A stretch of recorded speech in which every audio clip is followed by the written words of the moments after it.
Welcome back to the Archive Network. Aurelius here, with Malik, curators of the Conflict Archive. We left First Crusade last time, and the siege of Antioch is about to begin. And what happens next will test every ounce of faith and endurance in the Crusader ranks.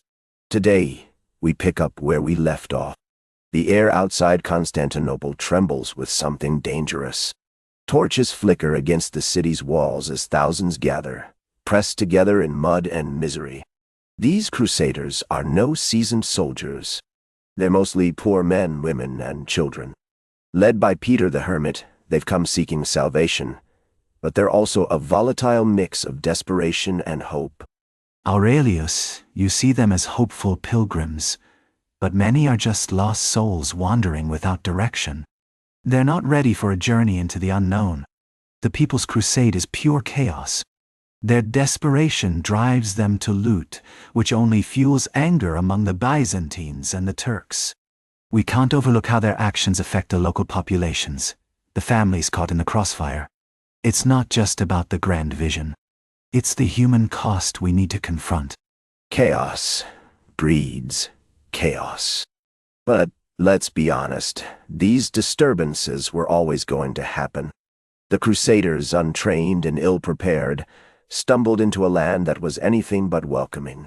Their desperation turned into aggression, and that's how empires often emerge, out of disorder. But what they lacked was direction.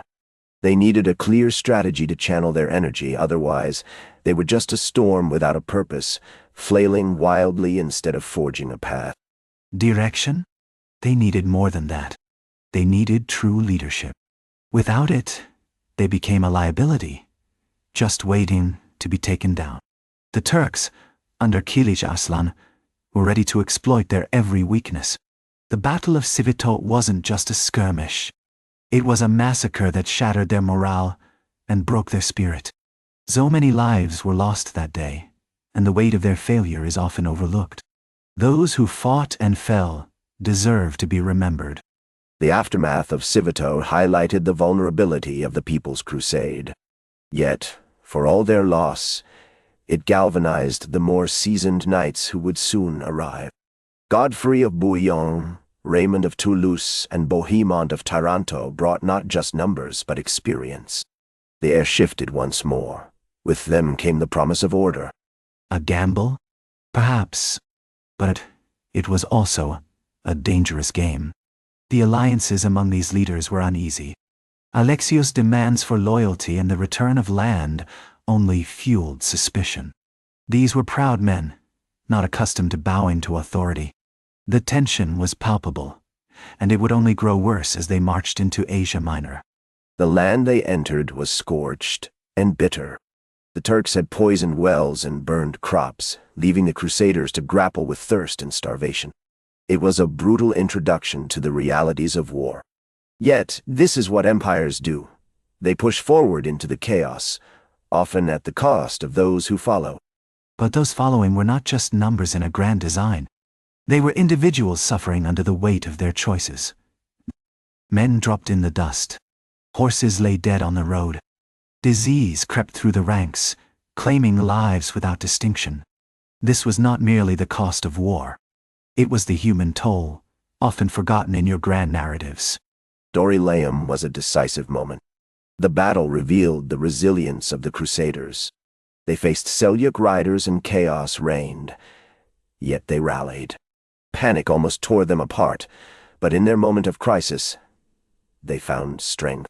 Victory came at a price, but the morale boost was essential. They had tasted blood, and now they craved more.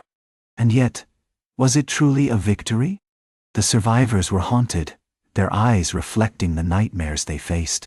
They had witnessed horrors that would scar them forever, each memory a weight they couldn't shake off. The Battle of Dorylaeum didn't just test their mettle. It exposed the darkness within them.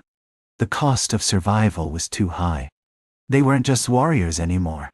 They were becoming something else entirely, something desperate, grasping for hope in a world that felt increasingly lost.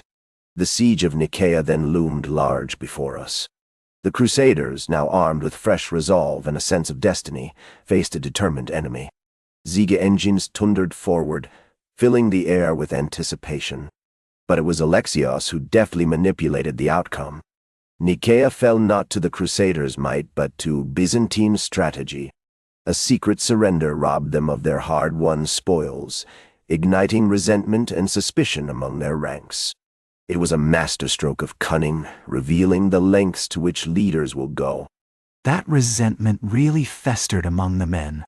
The Crusaders had risked everything, their lives, their families, only to watch their dreams of glory slip away like sand through their fingers. They weren't just pawns in Alexios's game. They were warriors, frustrated and angry at the situation they found themselves in. The march trudged on, but with each passing day, hope felt more elusive. With the Fatimids taking Jerusalem, their mission seemed to drift further and further out of reach. The siege of Antioch is about to begin. The Crusaders, weary and wounded, stand at the edge of uncertainty. This critical moment will test every ounce of faith and endurance they possess. The outcome here could redefine the course of the crusade. Will they muster the strength to rise, or will they crumble under the weight of their own ambitions?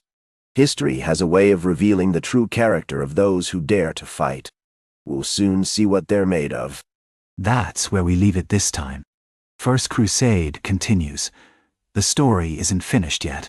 Find the full series on the Conflict Archive, part of the Archive Network. We'll be back with the next chapter.